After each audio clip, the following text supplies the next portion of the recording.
When we look at the adjustments that you've made in this medium-term budget, you've already mentioned health has gotten an increase, but I see education spending has been reduced a little bit. Can you tell us why? No, it's not reduced. I've given them some money. I've given them some money for schools, especially the furniture, I remember. In fact, I've granted them a total rollover because they had a rollover. So it's 46.2 million in order to pay those. Remember, they have invoices that they have not paid for suppliers, so they are going to pay that. And then 20.7 million is for the municipal services. They are owing some of the municipalities, especially the schools.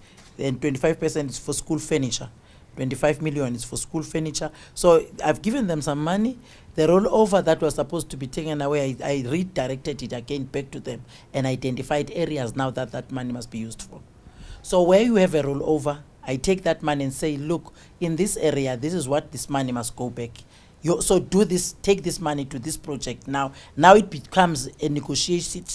It becomes negotiations between me and you as an MEC with your HOD that, look, out of this is what I think you should take this money to. That's why I believe that school furniture must be the priority. You must get the money.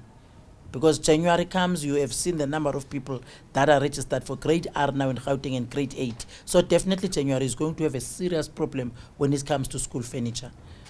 You've also mentioned a key priority is infrastructure development projects. Can you tell us some of the projects that are a key priority for you? The economy, and I'm sure you've seen again that I've given them some money, the economic development, because that's another priority that we have, because we want to create more jobs. Health, it's part of those priorities because we want to make sure that we have everyone have free health, our free healthcare system. Remember, there's this issue now of the NHI. That's another thing that in the next financial year, I will definitely give them money for NHI. But for now, I've given them for the maintenance of hospitals, to buy medication where there is no medication, to pay the medical legal bills that they're taking us back when it comes to health. And to deal with this, what you call it, that 7 billion that of their money that they are owing, the expenditure. That money. There is another thing that I know in health that we wanted them to pay for. I'll look into my document because it's one of the issues that was frustrating me again when I had a meeting with the MEC, besides the issue of medical bills. But there are other areas that I've said he must prioritize them with the money that I'm giving them, and I've read some of them loudly. So, okay, I've allocated it to health, and then there was those...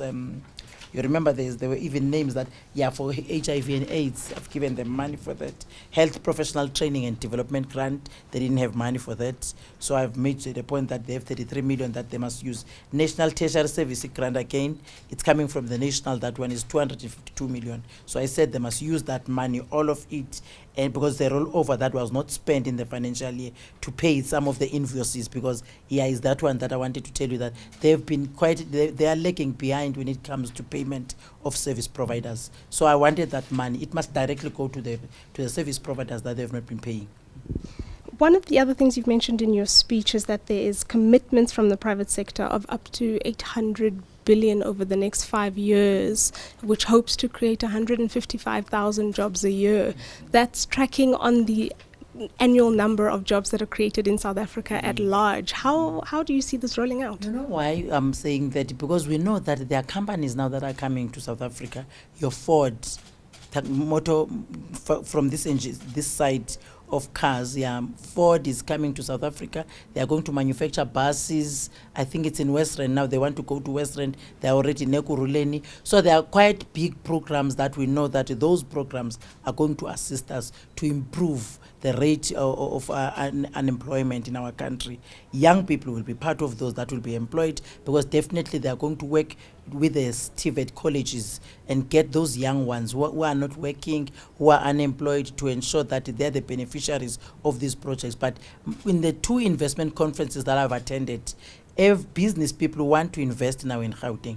That's why I was emphasizing this issue even in the morning, that business people want to invest in Gauteng, and let's open doors for them. Let's release some of these areas where we're tight. Let's unleash this issue of being too tight with strict laws, so that they are able to come inside the country and invest in our businesses. And we're working very closely now with trade and industry through the Invest SA, that is assisting us as Gauteng to work directly with trade and industry to bring more investors in the country, because the investors come through the trade and industry. So trade and industry is assisting us as Gauteng now. We're in partnership with them, and we want to take them to other corridors, which is West Rand and Citibank, where we believe that our economy is very low in those areas. So we want to beef it up with this. So any investor that comes now will say, look, can you go and invest next to the river? We have a river city here that not every investor is doing something about it. So it's going to come. Jobs will be created come next. In fact, I'm optimistic that in the next coming 5 years, Gauteng will change for the better. There is a time that Gauteng was one province that we had money. We never had a problem of money. And I was saying to people, pity that I'm an MEC for finance now, when Gauteng is no longer having money. But it was because of the investment that was coming to the country. Even then, we had blue IQs. Those people were the people that were coming from outside. We had people that wanted to build Gautrain. Those were the investors that were advising our own government to make sure that we have the speed train in the province. And here is it now, it's working. So on our side, we must expand Gautrain. We must build more opportunities so that people are able to create jobs. So the investment will definitely come as long as we have an open mind in the province and we know what we want, and with the vision of Premier Makura of ensuring that this province becomes a real smart province, a province that you want to live in, will definitely create those opportunities. Because from last month to date, he has been meeting with the investors almost daily, people that want to bring money. If we look at Gautrain development as an example, a lot of money was spent building the Gautrain rail network, and it exists and it's functioning quite well. But when you look at Marlborough, for example, which is based in Alex, the Alexandra Township has not developed as fast as I would assume was wanted from Gautrain. But you remember where Alexandra is coming from before? We must give you some photos, because I was here at the legislature. I was in that committee of housing when we were fighting with the slum lords, because they didn't even open roads in Alexandra. They were building shacks on top of the pavement. And then we had to have negotiations with them, make them believe and understand that why it's necessary for them to relocate it and move to Diepslot. Part of the people from Alexandra in Diepslot, part of the people from Alexandra in Bramfisherville, you see that huge informal settlement, those are the people from Alexandra. So Alexandra has improved from where it was before.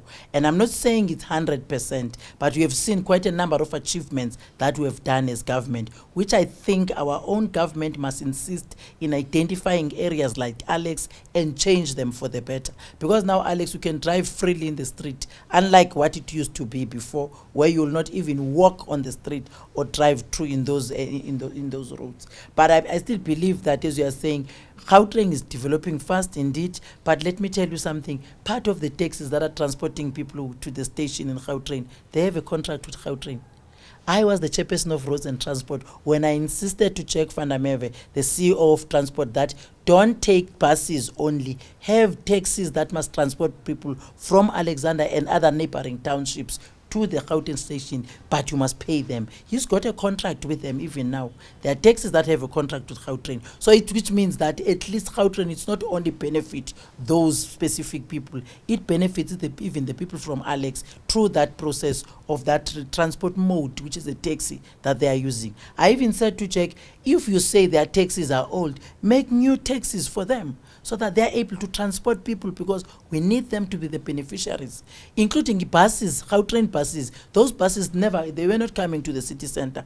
And then we said they must come up to Southgate, so that the people have an opportunity to leave their cars wherever they are and go to Park Station and get a ride to Gautrain. We are going to extend Gautrain, but we are going to look for investors, because I believe that, and I'm happy that Premier Makura agrees with me, that anything or any big project that we want to do, let's partner with private sector.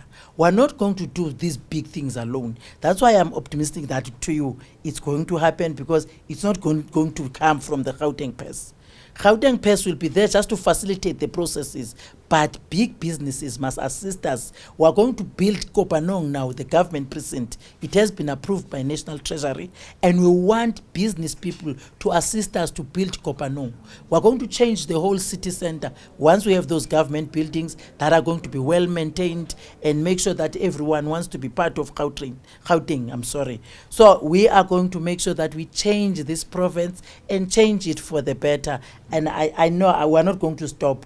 Happy, and I'm happy that Premier is supporting that idea. He wants that. He's pro-investment. He's pro-public participation. He wants PPPs to work in the province, all these partnerships. And we're going to help him to make sure that his dream is realized of changing Gauteng for the better.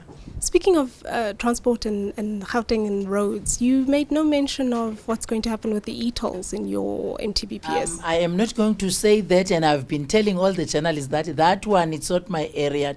It's not my area to go to. I'm not going to talk about it because one thing I know, Premier has announced, and there is a team which I'm part of, the team that has options that we have presented at the National Treasury. Premier is going to have a meeting with the Minister of Finance and Minister of Roads, Mbalula, of Transport. They are not saying roads and transport. Of Transport, Minister Mbalula. They are going to have discussions on this issue. So it's something that is not under the carpet. It's on top, it's on discussions, and we're playing our role as Gauteng, but we will listen what the outcome of their meeting says.